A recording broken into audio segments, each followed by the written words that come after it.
Strengthen your understanding of governance and policy design. The 12-week graduate course in public policy begins 10th January 2026. Apply by 30th November 2025 to avail a 10% early bird scholarship. Welcome to All Things Policy, a daily podcast by the Takshashila Institution. We are a bunch of policy nerds based in Bengaluru, and we like bringing fresh perspectives to Indian affairs and Indian perspectives to global affairs. So grab a cup of coffee, sit back, and join us for today's chat. Hello everyone, welcome to a new episode of All Things Policy. This is Swathi Kalyani, Geospatial Research Analyst at the Takshashila Institution. And I have with me today Anisree Suresh. She works in the Geoeconomics section of Takshashila. And today we are going to discuss a relevant recent proclamation that happened, and that was Kerala claiming that it has eradicated extreme poverty in its states. It's a state which has done quite well when it comes to a lot of economic and social aspects. So we are going to dive into it. Hi, Anisree. Hi, Swathi. Super excited to be here. And I think it's a very important discussion. I think poverty has always been one of the core topics of public policy discourse, throughout India's history, right? And with Kerala's declaration, we're coming back to that discourse once again. And I think it's a very important aspect that we have to discuss and look at, how we can move from being a poor country. I think we did move a lot, but in the sense, completely move away from poverty to development. I think that's a very interesting topic to discuss. Right. And so let's start with the basics, right? What's extreme poverty and, how is it different from how do we consider other categories of poverty probably? How did Kerala do it? And what were this initial economic aspects or definition aspects of it? Yeah. So I think here, I think they looked into 4 parameters, right? Maybe income, housing, and health related. And there's one more, basically try to look at it how these aspects of sustainable development or sustainable individual rights kind of thing is affecting. And if you generally look at it also, I think in 2021, Niti Aayog done a study and assessed Kerala's poverty rate as low as 0.5 to 0.7%. Interesting. And it's one of the lowest in the country back then too. So, and if you look at the history of Kerala itself, back in the 70s, Kerala had its poverty rate was above the national average back then, around 59.8% or something. And over the years, because of the various policies and various programs and the general economic and social culture of the society has pushed it to the 0.7 that we had as per the assessment done by Niti Aayog in 2021. So this policy is as per the reports of the government and the news media. So under this extreme poverty alleviation program, EPAP from here onwards, they kind of employed 4 lakh enumerators, volunteers across Kerala to identify and reach out to such invisible lives in a way that some of these people didn't even have Aadhaar cards, all those things. So as per the local government data, essential documents were provided to some 21,000 individuals who didn't have any essential documents till then, and houses to some 3,000 families, and land and house to 1,000 families and everything. And the data again shows they did house repair works to some 5,000 families, provided uninterrupted food supplies from food kits to cooked meals, medical treatment, medicines, and palliative care, and all those things were part of this extreme poverty alleviation program. And I think it's very important. I think this program was also started back in 2021 itself. Yeah. So around the same time, the Niti Aayog report came out, and so the Niti Aayog looked at the multidimensional poverty index. So maybe I think the extreme poverty is a very deliberate use of the word because it's subjective to define what is extreme poverty to, right? And then it changes with the cycles of the economic growth and fall. So extreme poverty is, I think, it's more of a targeted poverty alleviation scheme than like complete elimination. I mean, I don't know. We have to look at this data. We have to look at the transparency of data to assess like whether it completely eradicated or not. But I think, yeah, that's the. And I think we'll have to also give it a few years to see, how good it works at that time.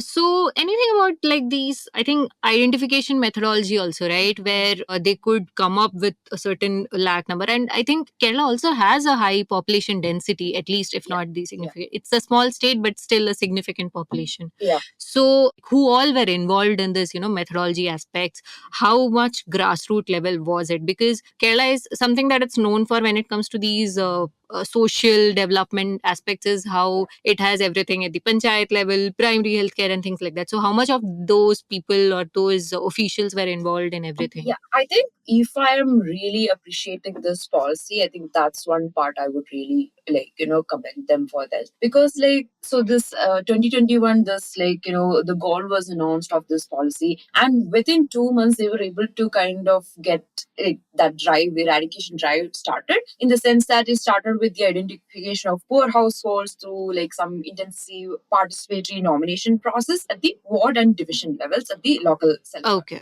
And around 1 lakh households, 1 lakh households were initially nominated. Then they did, based on the recommendation from the local self-government committees, they reduced to some 80,000 households. And then you did, they did the local self-verification, detail verification, and they prepare a priority list of again around 70,000 people, and which was later reviewed by this Gram Sabhas. Okay. So the role of local bodies in this program was extremely commendable. And I think one thing to really take from this program would be how you actually have these local bodies to do a lot of work. And they were able to identify people who really needed help than looking at it from a top level approach where it might not work for because you need to have a customized plan solution. And that's one thing they did too. Based on this categories, deprivation categories, which included households without any means to cook food, and are there any people who are suffering from some serious health conditions, and is there families without a dwelling place, a house, and all those things. And also there were some criteria for the members of the scheduled tribes, scheduled caste, and coastal residents, and all those things. So this identification and implementation was carried out in a very decentralized manner. And I think the already Kerala is known for its self-help groups like Kudumbashrees, and you have Asha, Anganwadi workers, and all that. They play a bigger role in these kind of community engagements and everything. And they were able to organize this entire drive by themselves. Yeah. And so I think, and the next part, once the identification part was over, the implementation part was also very important, where all this committees and everything, they planned micro plans for individuals. Okay. So based on the specific needs of each poor family, they try to see okay, how do you reach out to these people, what kind of plan they require. I think somewhere the role of local bodies in generally reaching out to people and addressing the needs, I think that's where I like this policy quite a lot. Yeah. Also, let's go back to in the history and go to it at least when it comes to India. And there have been multiple poverty programs and also the commissions which came up. So how was historically in India post-independence this definition or description of poverty evolved? Yeah, that's a very, very, very interesting aspect, to be honest, Swathi. So if you look at it, since the 1960s, India has followed a money metric poverty assessment strategies, to be honest. So in 1962, Government of India set up a working group, and it came up with a national standard of consumption expenditure of Indian rupees 20 per person, 20 rupees per person per month. So this was basically the 1960-61 prices level and everything in rural areas, and 25 rupees for urban areas as a bare minimum to cross the border of poverty back then. Okay. And then we followed that for a while. And in 1971, you have the V.M. Dandekar and Rath introduced a nutritional need-based poverty assessment, which is independent of this money metric approach that we have been using here, using the data from the national, sample survey, NSS data and everything. So they proposed what a poverty line should be based on expenditure required to achieve a daily intake of 2,250 calories per person. So that was the nutritional based approach that they follow. Then in 1979, the Planning Commission incorporated minimum needs and an efficient consumption-based assessment technique for determining poverty. So over the day, like every time this poverty reports or anything that comes out, there would be a lot of criticism. Like, how would you like look at the poverty? That's why the committees were appointed multiple times to relook at, revisit, and address the criticism or critique of the previous time.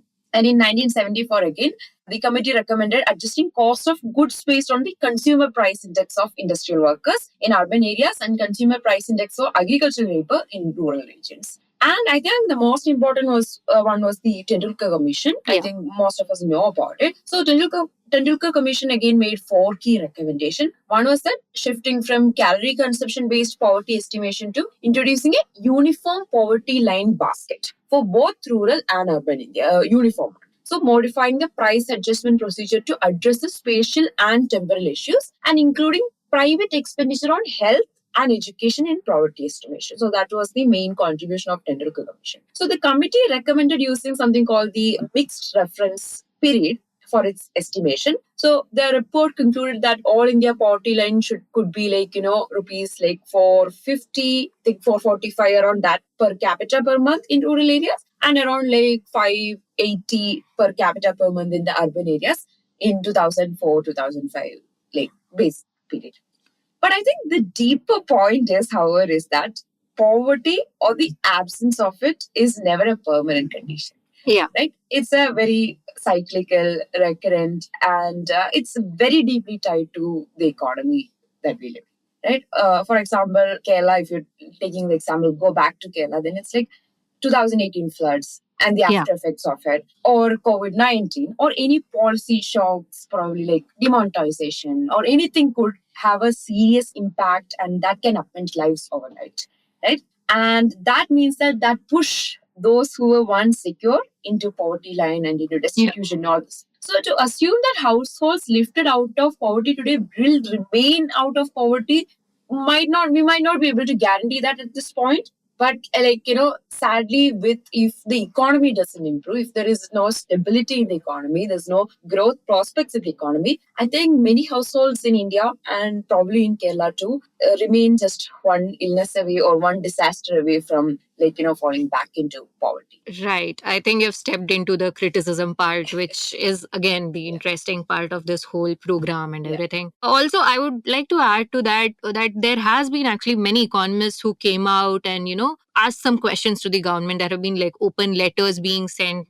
First is of course the transparency matter, right? The reports have not been completely out, so people still don't know how to analyze this proclamation that's being made. We still don't know exactly if everybody was involved in this data collection and the calculation aspects of it. So I think few names that I remember is economists like KP Kannan who have questioned the survey methodology, which expert committee was involved when this whole program came into place. And it is also coming from those people who have actually spent decades in this, studying this Kerala economy. And they're quite aware of this Kerala model of development, which was always in the news. First is, of course, the scientific rigor, which kind of needs to be answered by the government at some point. Like, for example, the criterias, again, which they used for, classifying extremely poor, all that. As you said, it would be minor changes. There will be so many other aspects, so many other parameters that you kind of need to consider. So was it peer reviewed? Was it verified at least, to take up this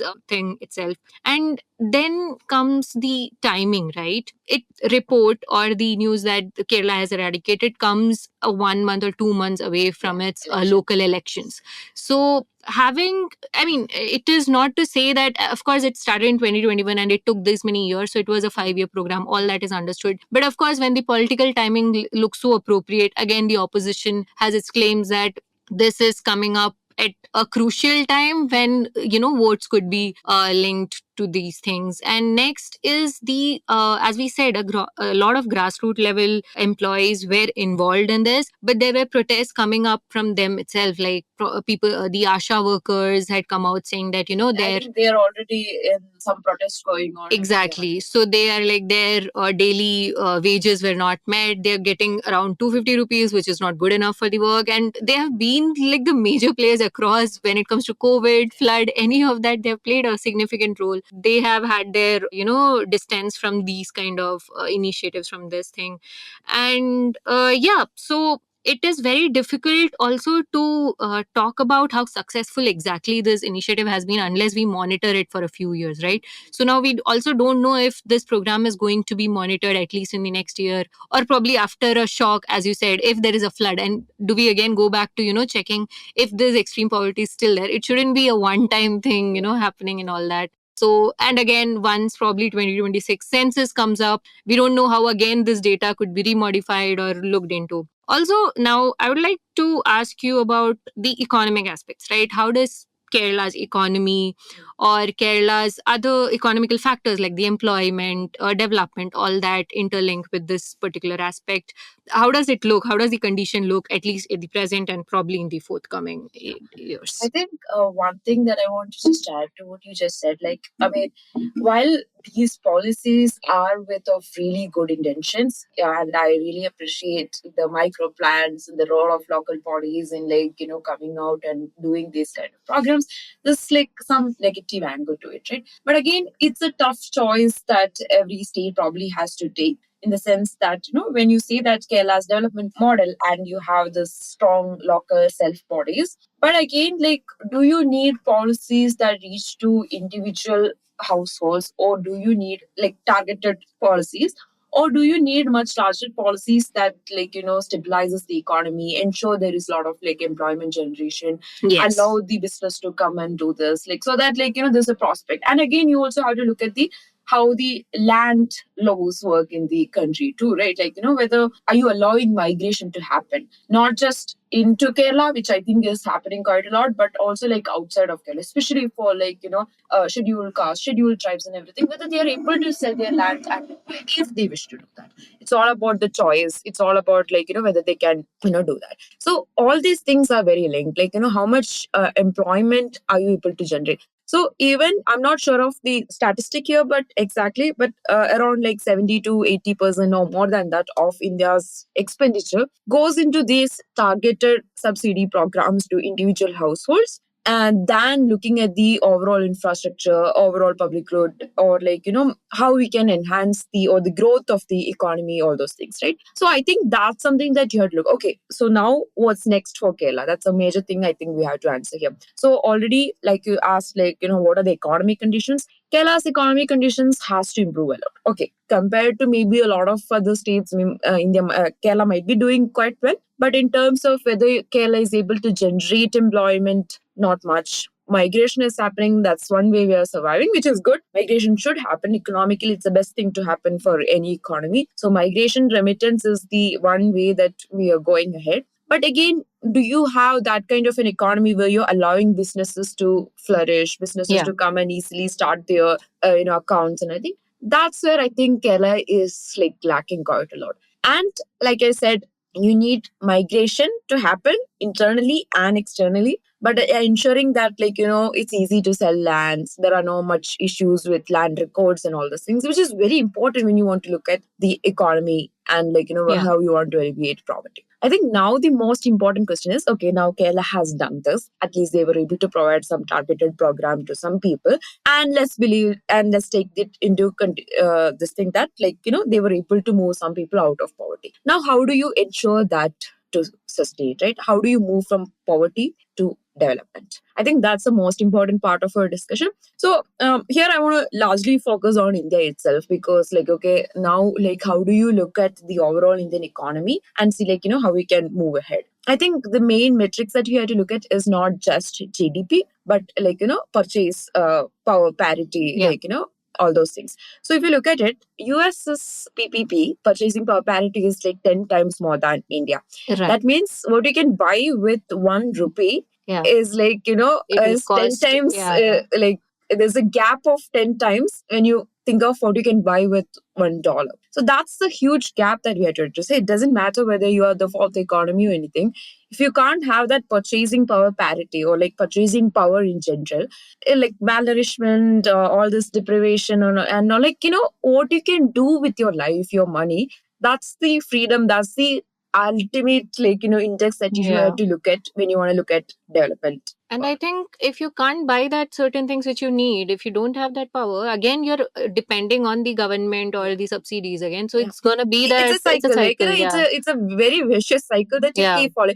So you keep expecting that, you keep expecting for these kind of thing. But how do you move your people away from like these dependencies Yeah. and to like development, and they're able to do what they want to do? Right. That's the ultimate goal, right? Yeah. That's how you move to development. So like some larger points. So you need overall growth in the economy. And so you have to like we don't want policies like Magnarega, Yeah. like all those things like that hamper migration, that hamper your like choices to go out and do better jobs and Yeah. everything. So while all these policies again came with good intentions, like I think it also has a lot of unintended consequences that we have to study a lot. And I think going back to the one of the major points of poverty, a malfunctioning land market makes it harder for people who own land to live. It shouldn't be like that, right? Especially laws that make it difficult for like scheduled caste and scheduled tribes to sell land, and particularly harmful in locking people to that land, right? So that